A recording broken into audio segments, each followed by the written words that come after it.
22শে জানুয়ারি ছিল আমার এক ছোটোবেলার স্কুল ফ্রেন্ডের অ্যানিভার্সারির নেমন্তন্ন।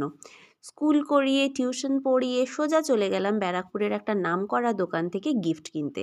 এদিকে আমার গিফট মানে ব্যাগ কেনা হয়ে গেল, আর সোজা পৌঁছে গেলাম সুরশ্রী আর সৌরভের অ্যানিভার্সারিতে।